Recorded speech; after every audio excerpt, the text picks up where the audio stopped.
قال رسول الله صلى الله عليه وسلم من ثابر على 12 ركعة من السنة بنى الله له بيتا في الجنة أو كما قال رسول الله صلى الله عليه وسلم صدق الله مولانا العظيم وصدق رسوله النبي الكريم ونحن على ذلك من الشاهدين والشاكرين والحمد لله رب العالمين اللهم صل على محمد وعلى آل محمد كما صليت على إبراهيم وعلى آل إبراهيم إنك حميد مجيد اللهم بارك على محمد وعلى آل محمد كما باركت على إبراهيم وعلى آل إبراهيم إنك حميد مجيد সম্মানিত দিনী ভাইগণ, অসংখ্য মেহেরবানি যে তিনি আমাদিগকে হায়াতে রেখেছেন, আমাদের হায়াতকে দীর্ঘ করে দিয়েছেন, সুস্থতা আল্লাহ নসিব করেছেন, ঈমান ও হেদায়েতের উপরে আল্লাহ আমাদেরকে চলার তৌফিক দান করছেন। 5 ওয়াক্ত নামাজ সহ জুমার নামাজ আদায় করার জন্য আজকে আমরা মসজিদে আসতে পারছি। নামাজ ইবাদত বন্দেগী আল্লাহ আমাদেরকে করার তৌফিক দান করছেন। আজকে হলো জুমাদাল উলা 15 তারিখ। আজকে এই এক সপ্তাহের মধ্যে অনেক মানুষ হয়তো অসুস্থ হয়ে হসপিটালে চলে গেছে, অনেকে অসুস্থ হয়ে কবরে চলে গেছে। এই যে আমার একটা রুগী, উনি ওই পুড়ে গেছিলেন, বার্ন ইউনিটে ছিল মেডিকেলে। এই গত 2 দিন আগে তার ইন্তেকাল হয়ে গেছে। এরকম অনেকে আপনজন, আত্মীয় স্বজন, বন্ধু বান্ধব তারা দুনিয়ার থেকে চলে যাচ্ছে। আল্লাহ আমাদেরকে বাকি রেখেছেন, এজন্য আল্লাহর দরবারে শুকরিয়া, আলহামদুলিল্লাহ। এজন্য আমাদের হায়াতের প্রত্যেকটি সময় এটাকে কদর করা চাই, মূল্যায়ন করা চাই। আমরা এই হাদিসটা তো কয়েকবার আলোচনা করছি, ইগতানিম খামসান ক্বাবলা খামসিন, 5টা বস্তুকে তুমি 5টা বস্তুর পূর্বে গনিমত মনে করো। তার মধ্যে হলো হায়াতাকা ক্বাবলা মাউতিকা, মৃত্যুর পূর্বে তোমার জীবনকে। এদের জীবনের প্রতিটি মুহূর্ত অত্যন্ত দামি। এটা বুঝে আসবে মৃত্যুর পরে যে কেন আমি এই সময়গুলাকে কদর করলাম না, ইবাদত করলাম না, নামাজ পড়লাম না, এবং আল্লাহর জিকির আজকার তেলাওয়াত নেক আমল এর মধ্যে দিয়ে আমি আমার জীবনকে কাটালাম না। মৃত্যুর পরে হাজারো আফসোস করলেও তাকে একটু সময় দেওয়া হবে না। এই জন্য নিজের জীবনকে কদর করা চাই। আর 2 নম্বর বলছেন শাবাবাকা ক্বাবলা হারামিকা, বার্ধক্যের পূর্বে তোমার জওয়ানিকে কদর করো। জওয়ান কালে তো মানুষ কোনো কিছুরই পরোয়া করে না, নিজের কাউকে সে ভ্রুক্ষেপ করে না, যা ইচ্ছা তাই করে। তো সে যদি জওয়ানিকে আল্লাহর হুকুমের মধ্য দিয়ে কাটায়, আল্লাহর ইবাদত বন্দেগীর মধ্য দিয়ে কাটায়, আল্লাহ পাক তাকে আরশের নিচে ছায়া প্রদান করে। এই জন্য জওয়ানি এটা সম্বন্ধে আল্লাহ আলাদা প্রশ্ন করবে ময়দানে হাসরে, যে তোমার যৌবন কাল কোন কাজের মধ্যে ব্যয় করেছে। একটা হলো হায়াত সম্বন্ধে, আবার যৌবন কাল সম্বন্ধে। এই জন্য নবীজি বলছেন বার্ধক্যের পূর্বে জওয়ানিকে তুমি কদর করো। আমরা যারা বার্ধক্যে চলে গিয়েছি তার জওয়ানি তো কোনোদিন ফিরে আসবে না। তো আমাদের তো আর কদর করার সেই সুযোগ নাই, কিন্তু আল্লাহ পাক যাদের এখনো জোয়ানি রেখেছেন, শক্তি সামর্থ্য রেখেছেন, তাদের এই জোয়ানিকে আল্লাহর ইবাদতের মধ্যে দিয়ে কাটানোই উচিত। 3 নম্বর বলছেন সিহহাতাকা ক্বাবলা সাকামিকা, অসুস্থ হওয়ার পূর্বে সুস্থতাকে তুমি গনিমত মনে করো, মূল্যায়ন করো, কদর করো। এই জন্য সুস্থতা আল্লাহ পাকের অনেক বড় নিয়ামত। হসপিটাল ক্লিনিকে গেলে মানুষ অসুস্থ দেখলে তখন মনে হয় যে হায় রে, এই মানুষগুলি কত অসহায়, নিজের খাবারটাও খেতে পারতেছে। আইসিইউতে যান, দেখেন কি অবস্থা, নাকের মধ্যে কত কিছু দিয়ে রাখছে, অক্সিজেন দিয়ে রাখছে, খাবারের পাইপ দিয়ে রাখছে, স্বাভাবিকভাবে সে খেতে পারতেছে না, কত কষ্ট। তো এই সুস্থতা আল্লাহ পাকের অনেক বড় নিয়ামত। আল্লাহ আমাদের যাদেরকে সুস্থ রেখেছেন, আমরা আল্লাহর শুকর আদায় করা উচিত আমাদের। তারপরে বলছেন যে গিনাকা ক্বাবলা ফাকরিকা, দারিদ্রতার পূর্বে সচ্ছলতা, এটা অনেক বড় নিয়ামত। তোমার এই সচ্ছলতাকে তুমি কদর করো। আল্লাহ অর্থ করে দিয়েছেন।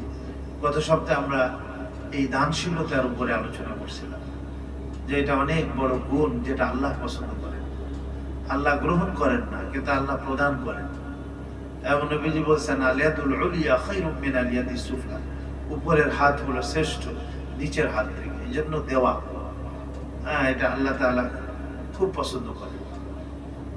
একটা হাদিসে নবীজি আলাইহিস সালাম বলছেন যে জান্নাতের মধ্যে এমন কিছু কামরা আছে যেটা অত্যন্ত উজ্জ্বল হবে, স্বচ্ছ, পরিষ্কার, সুন্দর, যার ইউরা যাহিরুহা মিন বাতিনিহা, ভিতর থেকে বাহির দেখা যাবে, ওয়া বুতুনিহা মিন যাহিরিহা, বাহির থেকে তার ভিতর দেখা যাবে।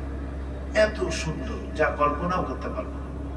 একজন আরবি বেদুইন দাঁড়িয়ে জিজ্ঞেস করলো, লিমান ইয়া রাসূলুল্লাহ, হে আল্লাহর নবীজি, আল্লাহ তাআলা কার জন্য এই জান্নাত বা এই জান্নাতের এই কামরাগুলি কার জন্য নির্মাণ করেছেন? তখন নবীজি আলাইহিস সালাম কয়েকটা বৈশিষ্ট্যের কথা বললেন, কয়েকটা গুণের কথা বললেন। 1 নম্বর বলেন লিমান আতাবাল কালাম, সুন্দর কথা বলে, এমন কথা বলে কারো কষ্ট লাগে। কিছু ভাই আমার কথা বিশেষ করে যদি অপছন্দ হয়, তাহলে সমালোচনা না করে আমার কামরা আছে, আমার সাথে আলোচনা করতে পারে। সব কথা যে সবার পছন্দ হবে তা না। এজন্য অনেক কথা কানে আসে, যে উনি এরকম বললেন, এইটা বললেন, সেইটা বললেন। আমরা তো সাধারণত কোরআন হাদিস থেকে আলোচনা করার চেষ্টা করি।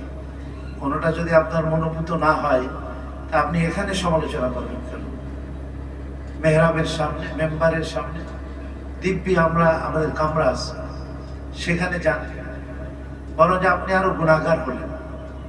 একজন মানুষের অনুপস্থিতিতে তার সমালোচনা করা, এটাকে গীবত বলে। কি বলে এটা?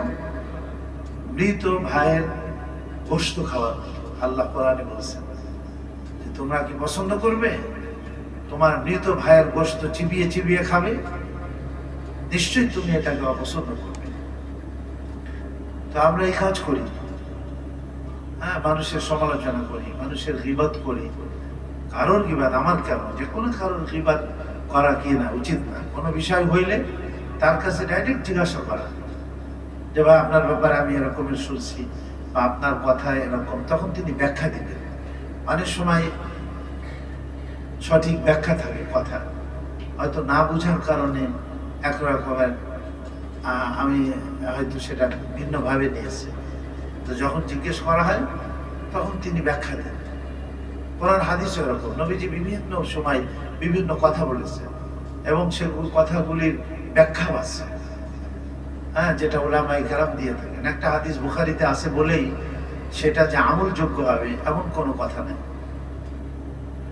তো এই জন্য কথাবার্তা একটু জবানকে একটু হেফাজত করে চলা আমাদের উচিত। আল্লাহ বলছেন মা ইয়ালফিজু মিন কাউলিন ইল্লা লাদাইহি রাকিবুন আতীদ। যাই তোমরা উচ্চারণ করো না কেন, কথা বলো না কেন, তোমাদের সাথে কিন্তু রাকিবুন আতীদ ফেরেশতা নির্ধারিত আছে, যে সংরক্ষণকারী ফেরেশতা সংরক্ষণ করতেছে, সব লিখতেছে। এজন্য জবানটাকে একটু মানে ভেবে চিনতে এটাকে ইস্তেমাল করা, ব্যবহার করা।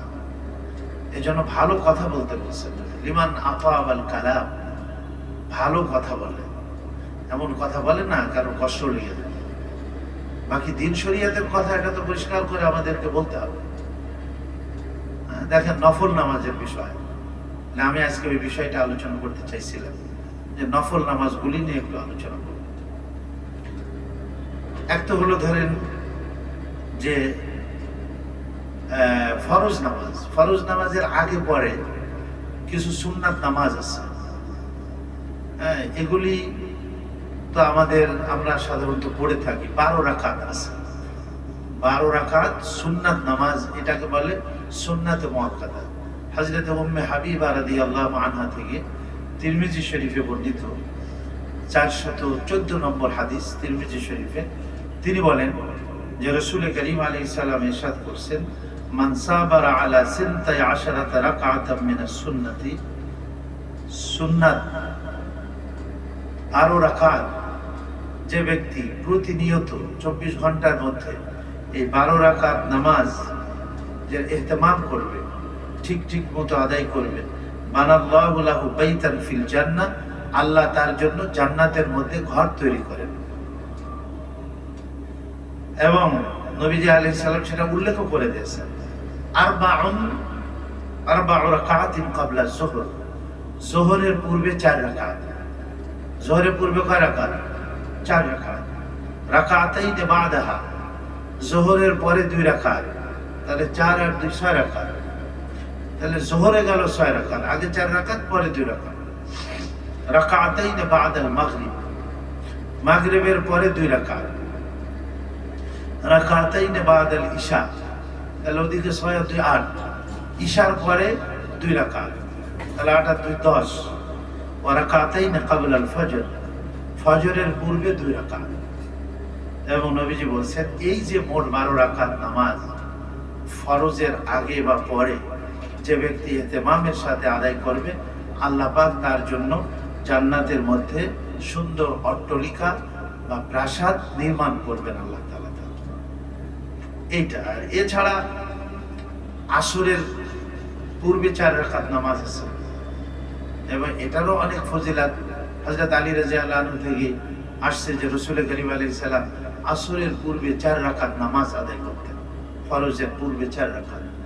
বাকি এটা ফুকাহায়ে কেরাম এটা নির্ধারণ করেছে, এটা সুন্নাতে গায়ের মুআক্কাদা, মানে পড়লে সওয়াব হবে, না পড়লে কোনো আপনার গুনাহ হবে না।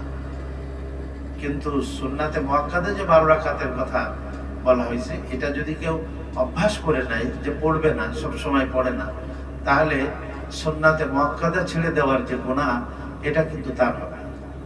ঠিক ওরকম নবীজি আলাইহিস সালাম ইশার পূর্বেও 4 রাকাত নামাজ পড়তেন, এটাও সুন্নাতে গায়ের মুআক্কাদা। পড়লে অনেক নেকি, আর না পড়লে কি নাই, কোনো আপনার গুনাহ হবে। এরকম আপনার ফজরের নামাজের বাদে এক হাদিসে আসছে যে ফজরের নামাজ জামাতের সাথে আদায় করলো, সুম্মা কাআদা, এরপরে সে সেখানে বসে থাকলো, ইয়াজকুরুল্লাহ, আল্লাহর জিকির করে, কোরআন শরীফ তেলাওয়াত করে, অথবা যে কোনো আল্লাহ পাকের স্মরণ, জিকির, তালিম, যে কোনো আমলের মধ্যে থাকে, হাত্তা তাতলু আশ-শামস, সূর্য ওঠা পর্যন্ত। সুম্মা সাল্লা রাকাতাইন, এরপরে 2 রাকাত নামাজ পড়ে, কানাত লাহু কাআজরি হজ্জাতিন ওয়া উমরাতিন, আল্লাহ পাক তাকে হজ এবং উমরার সওয়াব দান করবেন।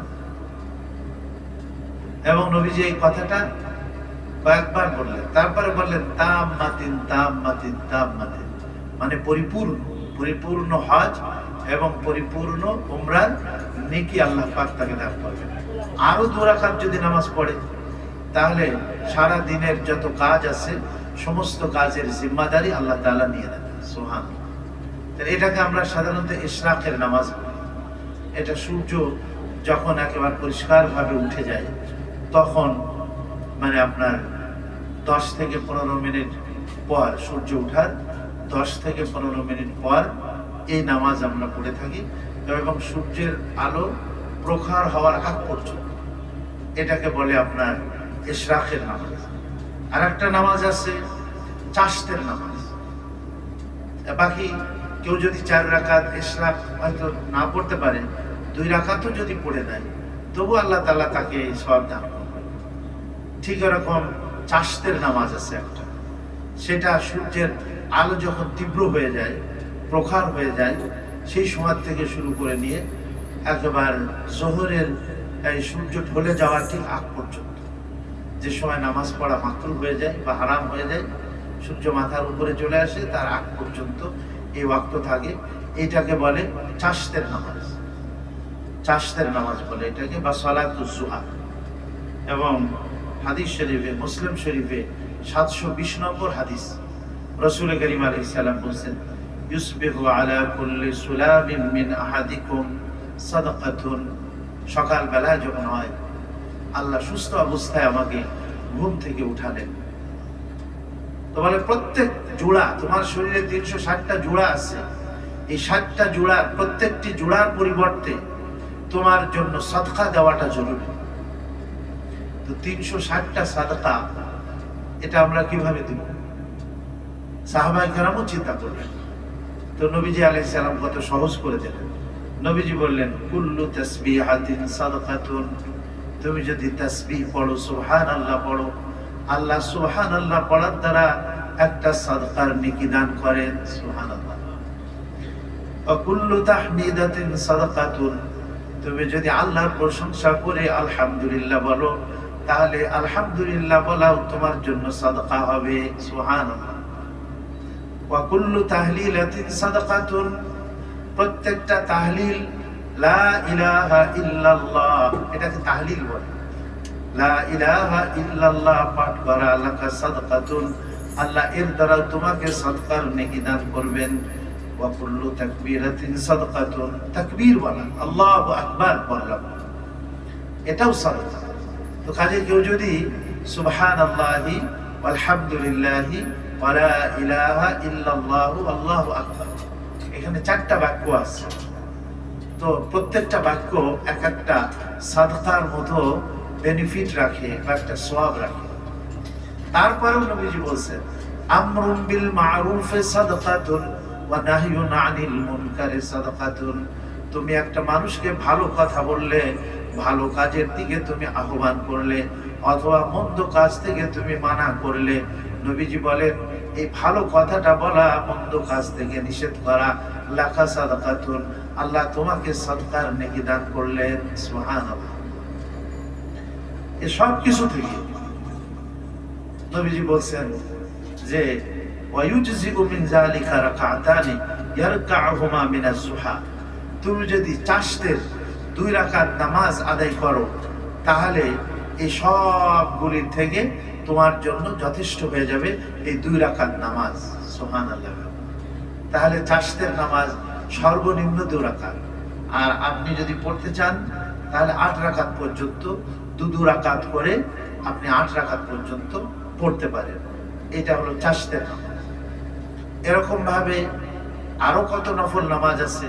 তাহাজ্জুদের নামাজ, নবীজি আলাইহিস সালাম বলছেন, রাত্রের শেষ 3য় অংশে আল্লাহ তাআলা বান্দাকে ডাকতে থাকেন যে বান্দা ওঠো, আমার কাছে চাও, আমি তোমার চাওয়াকে পূরণ করব, আমার কাছে দোয়া করো, আমি তোমার দোয়াকে কবুল করব। তো বান্দা উঠে 2-4 রাকাত নামাজ পড়ে। এটা ধরেন 2 রাকাত থেকে 12 রাকাত পর্যন্ত এই তাহাজ্জুদের নামাজ, বা যে সে যত বেশি সে পড়তে পারে তাহাজ্জুদের নামাজ। নবীজি বলেছেন, আফজালুস সালাতি বাদাল মাকতুবা সালাতুল লাইল। ফরজ নামাজের পরে সর্বশ্রেষ্ঠ নামাজ এই শেষ রাকাত, মানে শেষ রাতের যে নামাজ, এটা হলো আপনার সবথেকে প্রিয় নামাজ আল্লাহ পাকের কাছে।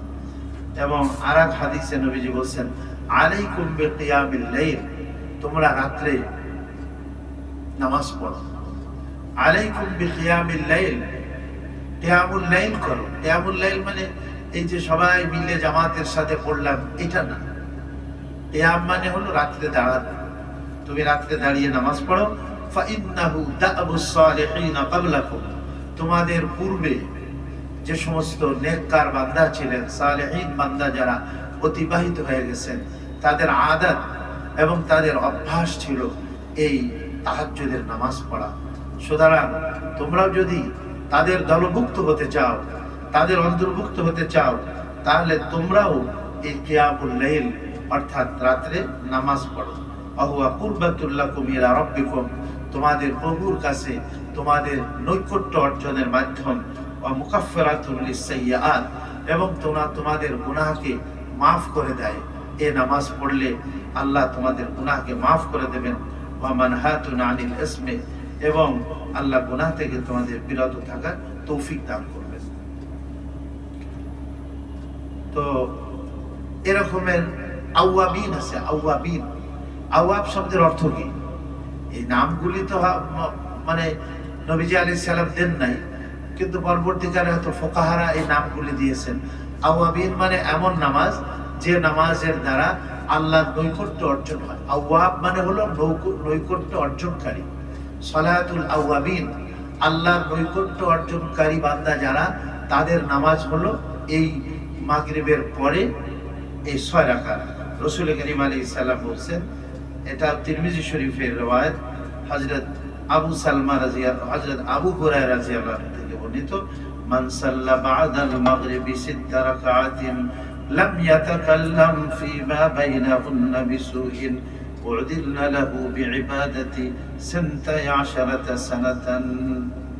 নবীজি বলেন, যে ব্যক্তি মাগরিবের পরে 6 রাকাত নামাজ আদায় করলো এবং এর মধ্যে কারোর সঙ্গে কোনো কথাবার্তা বা ঝগড়া করলো, লাম ইয়াতাকাল্লাম বিসুইন, খারাপ কোনো কথা সে বলল না, এর মাঝে কথা না বলাই ভালো, একাধারে 6 রাকাত পড়লো, উদিলনা লাহু বিইবাদাতি 12 রাকাতান, আল্লাহ পাক এই 6 রাকাত নামাজের বদলে তোমাকে আল্লাহ তাআলা 12 বছর ইবাদতের সওয়াব দান করবেন। 12 সানাতান, 12 মানে হলো 12, সানা মানে বছর। 12 বছর ইবাদত করলে যে নেকি হয়, আল্লাহ তাআলা তোমাকে এই মাগরিবের পরে 6 রাকাত নামাজের দ্বারা ওই নেকি দান করবেন। 6 রাকাত সুন্নাত বাদে 6 রাকাত, এটা হলো ফুকাহারা বলছেন উত্তম হলো এইটাই। এখন কারোর যদি সময় না থাকে তো সুন্নাতের পরে তো 2 রাকাত তো আমরা অনেকে নফল পড়ি, প্রত্যেক নামাজের পরে আমরা কিছু কিছু নফল নামাজ পড়ে থাকি, আলহামদুলিল্লাহ, এটা অত্যন্ত ভালো অভ্যাস। 2 রাকাত যদি আমি মাগরিবের সুন্নাতে মুআক্কাদার পরে 2 রাকাত পড়ি, তাহলে আরো 2 রাকাত যদি এর সাথে মিলাই নিই, তাহলে মাগরিবের ফরজের পরে কিন্তু 6 রাকাত হয়ে গেল। 2 রাকাত সুন্নাতে মুআক্কাদা আর 4 রাকাত হলো আপনার এই যে নফল হয়ে গেল। তাহলে আল্লাহ পাক তাকেও এই 6 রাকাত নামাজ পড়লে যে 12 বছর ইবাদতের নেকি আল্লাহ দান করেন, আশা করা যায় তাকেও আল্লাহ তাআলা দান করবেন। না তার হাতে হয়তো এখন সময় নেই, কাউকে কোনো ওয়াদা দেওয়া আছে, তো সে পড়ে যেতে পারে। তো এইভাবে অনেক নফল নামাজ যেগুলো আমরা পড়ে থাকি। কিন্তু আমি এর আগেও কথাটা বলেছি যে রাসূল করিম আলাইহিস সালাতু ওয়াস সালাম এক হাদিসে বলছেন যে বাইনা কুল্লি আযানাইনে সালাতুন, বাইনা কুল্লি আযানাইনে সালাতুন, প্রত্যেক 2 আযানের মাঝখানে নামাজ আছে। প্রত্যেক 2 আযানের মাঝখানে নামাজ আছে। এর কি অর্থ? আযান বলতে তো আমরা আযানই জেনে থাকি, যে যেটা মুয়াজ্জিন সাহেব জোরে দেয়, বাহিরে শোনা যায়। আর একটা হলো ইকামত, যেটা নামাজের ঠিক আগ মুহূর্তে মুয়াজ্জিন সাহেব দেয়, এইটা। এখন এইখানে যদি এর অর্থ আমরা 2 আযানের মাঝখানে নামাজ এটা ধরে থাকি, তাহলে তো এটা পরিষ্কার 2 আযানের মাঝখানে নামাজ আছে যেগুলি আমরা পড়ে থাকি। কিন্তু 2 আযান বলতে যদি আমরা আজান এবং ইকামত বুঝাই, তাহলে দুই আজান, প্রত্যেক দুই আজানের মাঝখানে নামাজ আছে, এর অর্থ হলো যে আজান এবং ইকামত এর মাঝখানে নামাজ আছে। ফজরের আজান হলো, ইকামত এর মাঝখানে নামাজ আছে, 2 রাকাত সুন্নাতে মুআক্কাদা। আর বাকি দুখুলুল মসজিদ অথবা তাহিয়াতুল ওযু ইত্যাদি, অথবা সালাতুল হাজত বলেন, সালাতুত তাওবা বলেন, অনেক নামাজ আমরা পড়ে থাকি, এগুলা কিন্তু এই টাইমটাই পড়া যাবে না। যদি আপনি পড়তে চান তাহলে সবে সাদেকের আগেই পড়ে নেবেন, অথবা সূর্য ওঠার পরে ইশরাকের সময় যখন হয়ে যায় তখন আপনি পড়বেন। কিন্তু ফজরের নামাজের ক্ষেত্রে শুধুমাত্র আজান এবং ইকামতের মাঝখানে শুধু 2 রাকাত সুন্নাতে মুআক্কাদা নবীজি আলাইহিস সালাম পড়ছেন। এছাড়া নবীজি আলাইহিস সালাম নফল নামাজ পড়তেন। জোহরে ধরেন, জোহরের নামাজে আজান এবং ইকামতের মাঝখানে নামাজ, এটাও আছে কি আমরা 4 রাকাত পড়ে থাকি। হ্যাঁ, আমরা যদি আরো সময় পাই নফল নামাজ পড়তে পারি, উমরি কাজা নামাজ আছে, সেগুলো আমরা পড়তে পারি আজান এবং ইকামতের মাঝখানে। কি বলে আপনার আসরের নামাজ, আসরের আজানের পরে আর ইকামতের মাঝখানে, এইখানে সুন্নাতে মুআক্কাদা নাই, কিন্তু 4 রাকাত নফল নামাজ, যেটা আমরা বললাম হযরত আলী রাদিয়াল্লাহু আনহু থেকে বর্ণিত, নবীজি আলাইহিস সালাম এটা পড়তেন। ঈশার সময় আজান এবং ইকামতের মাঝখানে সুন্নাতে মুআক্কাদা নাই, কিন্তু কেউ যদি পড়তে চায় তাহলে সে কি করতে পারে, পড়তে পারে 4 রাকাত অথবা 2 রাকাতও পড়লেও সে পড়তে পারে, অসুবিধা নেই। এখন কথা হলো মাগরিবের সময়, মাগরিবের সময় 4 ওয়াক্তের মধ্যে আজান এবং ইকামতের মাঝখানে নামাজ আমরা পড়তে পারি, কিন্তু মাগরিবের সময়, এখন এটা বাহ্যিকভাবে মাগরিবে তো এটার মধ্যে চলে আসে বাইনা কুল্লি আযানাইনি সালাতুন, যে প্রত্যেক আজান এবং ইকামতের মাঝখানে নামাজ আছে। কিন্তু সাহাবায়ে কেরাম থেকে এবং রাসূল করিম আলাইহিস সালাম থেকে মাগরিবের ফরজের আগে নামাজ পড়া এটা পাওয়া যায় না, কিন্তু হাদিস নবীজির এখানে তো আছে বাইনা কুল্লি আযানাইনি সালাতুন, প্রত্যেক আজানের 2 আজানের মাঝখানে, অর্থাৎ আজান এবং ইকামতের মাঝখানে নামাজ আছে। নবীজি আকরামাতে বলছেন বা ইয়েতে বলছেন, 2বার কথাটা উচ্চারণ করার পরে বললেন লিমান শাআ, যে ব্যক্তি চায় সে পড়তে পারে আজান এবং ইকামতের মাঝখানে। এটা পড়তেই হবে এমন কোনো জরুরি বিষয় না। আবার ফুকাহায়ে কেরাম বলেছেন, তাও নিজেদের ইচ্ছাই বলেন নাই, কোন কোন রওয়ায়াতের মধ্যে যেটা আসছে বাইনা কুল্লি আযানাইনি সালাতুন লিমান শাআ ইল্লাল মাগরিব, প্রত্যেক 2 আজানের মাঝখানে, অর্থাৎ আজান এবং ইকামতের মাঝখানে নামাজ আছে, যে ব্যক্তি চায় সে পড়তে পারে, ইল্লাল মাগরিব, মাগরিব ব্যতীত। তাহলে বোঝা গেল ইল্লাল মাগরিব দ্বারা রাসূল করিম আলাইহিস সালামের এই যে কথাটা, এটা স্পষ্ট হয়ে যায় যে মাগরিব ছাড়া অন্যান্য নামাজের মধ্যে আজান এবং ইকামতের মাঝখানে কি আছে, নফল নামাজ অথবা সুন্নাতে মুআক্কাদা, এটা কি আছে। কিন্তু দেখা যায় কিছু ভাই মানে আজানের সাথে সাথে এমন ভাবে ওনারা সামনে দাঁড়িয়ে যায় যে কোনো একটা জরুরি কথা, হয়তো আজানের পরে লোকেরা উজুখানায় থাকে বা একটু বিলম্ব হয়, একটু দেরি করতে হয় 2-3 মিনিট, হ্যাঁ দেখা যায় যে আমরা দেরি করে থাকি যে মানুষ যেন উজু করে আসতে পারে, তখন হয়তো জরুরি মাসলা মাসাইল আমরা বলি, কিন্তু ওনারা এটার প্রতিও কোনো ভ্রুক্ষেপ করেন না। দেখা যায় যে ব্যাস আজানও শেষ, সাথে সাথে দাঁড়িয়ে দেয়, মনে হয় এটা ওয়াজিব অথবা এটা ফরজ। আবার জামাতবদ্ধ ভাবে দাঁড়ায়, হ্যাঁ ভাই আমরা তোমার নামাজ মানা করতেছে না, কিন্তু এর আগেও বলছি কথাটা, পিছনে গিয়ে পড়েন, বারান্দায় গিয়ে পড়েন আপনি, অথবা কোনো পিলারকে সামনে নিয়ে পড়েন। সাহাবায়ে কেরাম কেউ পড়েছেন কিন্তু সেটাও ওনারা পিছনে পড়তেন এবং ওই পিলারের কে সামনে রেখে পিছনে পড়তেন, সামনে না। এই যে জিনিসগুলা, এটা তো আমাকে খেয়াল করতে হবে, আমাকে লক্ষ্য করতে হবে। তো এ বিষয়ে মানে অন্য অর্থের ভিতরেও তো আপনার নামাজ আছে, যেমন ধরেন ঈশার আগে আছে, তো ঈশার আগের নামাজটা তো আমরা ওইভাবে গুরুত্বের সাথে ইয়ে করি না। আসরের আগে আছে, সেটাও তো আমরা গুরুত্বের সাথে জামাতবদ্ধভাবে একেবারে সারিবদ্ধভাবে এভাবে আমরা পড়ি না, কিন্তু সেটাও তো নফল। অথচ অনেকে আমরা পড়ি, তো নফলকে নফলের মর্যাদা দিতে হবে।